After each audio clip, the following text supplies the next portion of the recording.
ஆத்ம நண்பர்கள் அனைவருக்கும் அன்பான வணக்கம். நம்முடைய ஆத்ம ஞான மையம் யூடியூப் சேனல்ல தொடர்ந்து நம்ம பல பதிவுகள பார்த்துட்டு இருக்கிறோம். இன்னைக்கு நம்ம பார்க்க போறது சுட்டெரிக்கிற வெயில், அக்னி நட்சத்திரம். இந்த காலத்துல என்ன செய்யணும்? என்ன செய்யக்கூடாது? ஏன் இந்த காலத்துல வெயில் இவ்ளோ கொடுமையா இருக்கு? அப்படிங்கிறதுக்கு நம்முடைய முன்னோர்கள் சொன்ன அந்த காரணம். இதிலிருந்து நம்ம கொஞ்சம் நம்முடைய குளுமையான வாழ்க்கையை தேடி எப்படி போறது? அப்படிங்கிற அனைத்து தகவல்களையும் இந்த பதிவுல தெளிவாக தெரிந்து கொள்ளலாம் வாங்க.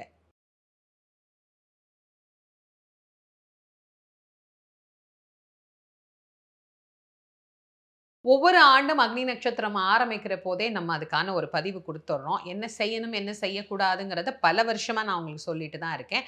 இத புதுசா பார்க்குறவங்களும் தெரிஞ்சுக்கணுங்கிறதுக்காக இந்த ஆண்டு அத பத்தியும் சொல்றேன். அதோட கூடுதலாக எப்போதுமே ஒவ்வொரு பதிவிலேயும் அத பத்தின விளக்கத்த உங்களுக்கு குடுக்கணும் அப்படிங்கிறத நான் எதிர்பார்ப்பேன். நெறைய பேரு கேட்டுட்டே இருக்கிறீங்க, "அம்மா இந்த அக்னி நட்சத்திரம் ஏன் இப்படி சுடுது? இதுக்கு என்ன காரணம்? எப்பயுமே இல்லாத அளவுக்கு இப்ப ஏன் இந்த காலம் மட்டும் ஏன் இப்படி இருக்கு?" அப்படின்னா, அதுக்கு நெறைய காரணங்கள் உண்டு. அதுல ஒரு காரணம் என்ன அப்படின்னா, சூரியனிடத்திலிருந்து தான் நாம இந்த அக்னிய அனுபவிக்கிறோம். சூரியன் ஒவ்வொரு மாதமும் ஒரு இடத்துல தங்கி, தங்கி, தங்கி பயணம் செய்கிறார் அப்படிங்கிறத நம்ம பார்த்துட்டு தான் இருக்கிறோம். அப்படி பரணி 3ஆம் பாதத்துல ஆரம்பிச்சு, கிருத்திகை நட்சத்திரத்துல முழுவதுமாக அவர் சஞ்சரிக்கக்கூடிய காலம் தான் இந்த அக்னி நட்சத்திர காலம். கிருத்திகை நட்சத்திரம் அப்படிங்கிறத ஒரு அக்னி பிழம்பான ஒரு நட்சத்திரம். முருகர் எதில அவதாரம் பண்ணார்? கிருத்திகையில. கிருத்திகை என்கின்ற அந்த நாள் அப்படின்றத யோசிக்கிற போதே, அக்கினி, சூடு இதெல்லாம் நமக்கு கண்டிப்பா ஞாபகம் வரும். அதனால தான் இன்னிக்கும் உங்களுக்கு கிருத்திகைனா பெரிய கார்த்திகை. பெரிய கார்த்திகைனா திருவண்ணாமலை. திருவண்ணாமலைனாலே சூடு, அக்கினி திருத்தலம். இது கண்டிப்பா உங்களுக்கு ஞாபகம் இருக்கும். மறந்திருக்க மாட்டீங்கன்னு நான் நம்புறேன். கிருத்திகை அப்படிங்கிறதே அக்னி பிழம்பான ஒன்று. அதற்குள்ள சூரியன் பிரவேசிச்சா, நீங்க இப்படி யோசிச்சு பாருங்க. இது ஒரு சூடு. அதோட இது இருக்கிற வீடு வேற இன்னும் ரொம்ப சூடான ஒரு வீட்ல இருந்தா, அந்த காலத்தை தான் நமக்கு இந்த அக்கினி நட்சத்திர காலம் அப்படின்னு நமக்கு சொன்னாங்க. இப்ப நான் சொன்ன இந்த விஷயங்கள் எல்லாமே ஜோதிட ரீதியாக, அதாவது சூரியன் எங்கெங்கு வாசம் செய்கிறாரோ, அத பொறுத்து நமக்கு வரக்கூடிய நிலைமையாக ஜோதிடத்துல நமக்கு சொல்லப்பட்டிருக்கக்கூடிய ஒன்று. விஞ்ஞான ரீதியாக சூரியன் பூமிக்கு மிக அருகாமையில் வந்து செல்லுகிற காலம் இந்த காலமாக கருதப்படுது. அதனால தான் சூரிய கதிர்கள் நமக்கு ரொம்ப பக்கமா இருக்கிறதுனால ரொம்ப அதீத தாக்குதலை நமக்கு ஏற்படுத்துகிறது. அபூர்வமா அதீத வெயில் இருக்கிற இடத்துல 1 நாள் 2 நாள்ல மழை பெய்யறதுக்கான வாய்ப்பும் கூட இந்த அக்னி நட்சத்திர காலத்துல சில ஆண்டுகள் நம்ம அனுபவிச்சிருக்கிறோம். இவ்வளவு வெயில் இருக்கிற போது, அந்த வெயில சமாளிக்கிறதுக்கு பொதுவாகவே நாம தயாராகிக்கணும். எப்போதுமே நான் இத உங்களுக்கு சொல்லியிருக்கிறேன். நிறைய தண்ணி குடிங்க. விரதம் எடுத்தீங்கன்னா கூட கண்டிப்பா தண்ணி குடிக்க மறந்துறாதீங்க. மற்ற காலங்கள்ல குடிக்கிறத விட, இப்ப குடிக்கிற தண்ணீர அதிக அளவு 2 மடங்கு மாத்திக்கோங்க.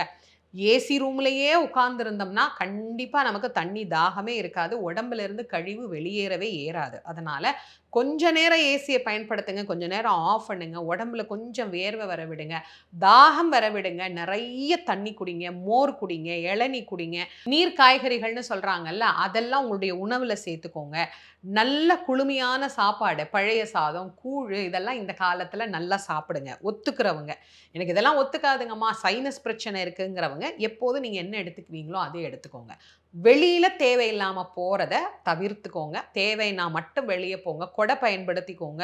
எப்போதுமே கையில தண்ணி பாட்டில் இல்லாம வெளிய போகாதீங்க. ஏன்னா வெயில் ரொம்ப அதிகமாக, அதிகமாக நமக்கே மண்டையில என்ன ஓடுது, என்ன வேலை செய்யுதுன்னே தெரியாது. அந்த அளவுக்கு நம்ம வறட்சி ஆயிடுவோம். அத ஞாபகம் வச்சுக்கோங்க. இப்ப அடுத்து வருவோம். இந்த காலத்துல நாங்க இதெல்லாம் செய்யலாமா? இதெல்லாம் தோஷங்கிறாங்களே! இது அக்னி நட்சத்திரமே ஒரு தோஷமாச்சே! அதுல இத செய்யக்கூடாது, அத செய்யக்கூடாதுன்னு சொல்றாங்களே! அப்டின்னா, சில விஷயங்கள செய்யக்கூடாது. சிலது செய்யலாம் அப்டின்னே நமக்கு சொல்லியிருக்காங்க. முதல்ல என்னெல்லாம் செய்யலாம் அப்டிங்கிறத உங்களுக்கு நான் சொல்லவா? வாடகை வீடு குடிபோகலாம். நெறைய பேர் இத எதிர்பார்த்துட்டே இருப்பீங்க. ஒவ்வொரு வருஷமும் நான் இத உங்களுக்கு சொல்றேன். ஏன்னா நெறைய பேரு வீடு மாத்தும்போது, இந்த மாசத்த விட்டா எங்களுக்கு வேற வழியே இல்ல. கண்டிப்பா இந்த மாசம் நாங்க மாறியே ஆகணுங்கிறவங்க, வாடகை வீடா இருக்குது அப்டின்னா, நீங்க குடி போய்க்கலாம். ஏன்னா இந்த வீட்டுக்கு போயிட்டு அப்புறம் இன்னொரு வீட்டுக்கு மாறத்தானே போறோம் வாடகை வீட்ல இருக்கிறவங்க. அதனால அத பத்தி நீங்க கவலையே பட வேண்டாம். வாடகை வீடு போறவங்க போய்க்கலாம்.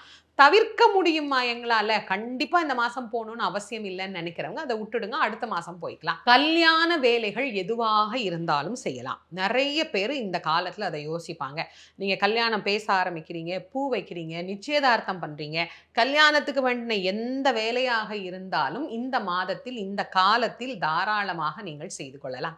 சீமந்தம் செய்யலாமா? கண்டிப்பா செய்யணும். இந்த மாசத்த விட்டுட்டு அடுத்த மாசம் செஞ்சீங்கன்னா, அது 7ஆம் மாசமா இருக்காது. அப்புறம் 5ஆம் மாசம், 7ஆம் மாசம் இதெல்லாம் சரியா செய்ய வேண்டியத சரியா செய்யணும். 9ஆம் மாசத்துல தான் வளகாப்பு வச்சிருக்கிறீங்கன்னு 1 மாசம் விடவா முடியும்? குழந்தையே பொறந்துரும் இல்லையா? அதனால சீமந்தம் தாராளமாக செய்து கொள்ளலாம். மஞ்சள் நீராட்டு விழா செய்யலாமா? செஞ்சுக்கலாம். கடை கட்டப் போறோம், ஒரு கல்யாண மண்டபம் கட்டப் போறோம் அப்படிங்கிறவங்க கட்டிக்கலாம். குலதெய்வ வழிபாடு செய்யலாமான்னு வேற நெறைய பேர் கேட்குறீங்க. குலதெய்வம் கும்புறதுக்கு நாள் என்ன, கிழமை என்ன? எல்லா நாளும் கும்பிடலாம். அதனால தாராளமாக குலதெய்வ வழிபாட்டை இந்த காலத்துல செஞ்சுக்கலாம். என்னெல்லாம் செய்யக்கூடாது? சில விஷயங்கள் செய்யக்கூடாதுன்னு சொல்லியிருக்கிறாங்க. அது என்னென்னங்கிறதையும் நீங்க தெரிஞ்சுக்கோங்க. புது வீட்டுக்கு குடி போகக்கூடாது. புதுசா வீடு கட்டி, நாங்க புது வீட்டுக்கு குடி போறோம் அப்படிங்கிறவங்க நிரந்தரமா அங்க தங்கணும்னு தானே நம்மளே ஒரு சொந்த வீடு கட்டி போறோம். அதுக்கு இந்த அக்னி நட்சத்திர காலத்த நீங்க தவிர்த்து கொள்ளலாம். மொட்டை அடிக்கக்கூடாது, காது குத்தக்கூடாது, மரம் வெட்டக்கூடாது, கூரை மேயக்கூடாது, இந்த ஓடு மாத்துற வேலை இருக்கு பாருங்க, அது செய்யக்கூடாது. புதுசா ஏதாவது தூர பயணங்கள் மேற்கொள்ள போறீங்கன்னா, அது அந்த காலத்துல செய்யக்கூடாது அப்படின்னாங்க. அந்த காலத்துல ஏன் செய்யக்கூடாதுன்னாங்கன்னா, வெயில் காலத்துல எப்படி நடந்து போறது? ஒரு ஊர்ல இருந்து இன்னொரு ஊருக்கு. அதனால கொஞ்சம் வெயில் குறையட்டும் போலாம் அப்படின்னு சொன்னாங்க.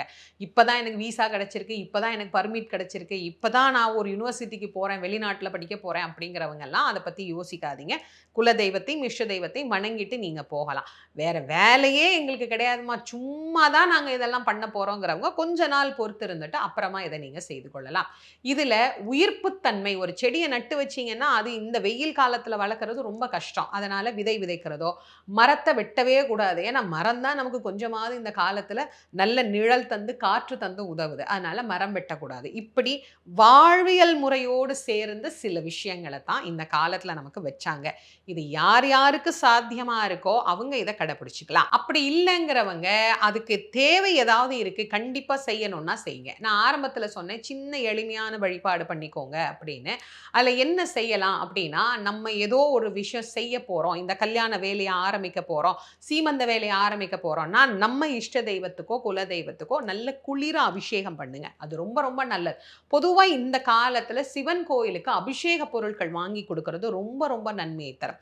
நீங்க இந்த காலத்துல மட்டும் தான் சிவன் கோயில்ல ஒரு விஷயம் பார்க்கலாம். தாரா பாத்திரம்னு ஒண்ணு வச்சிருப்பாங்க. அதாவது சிவபெருமானுடைய லிங்கத்துக்கு மேல இந்த தாரா பாத்திரம் வச்சு அதுல பன்னீர் ஊத்தி சொட்டு சொட்டா, சொட்டு சொட்டா சுவாமி மேல அந்த பன்னீர் அபிஷேகம் ஆயிக்கிட்டே இருக்கும். எதுக்காக?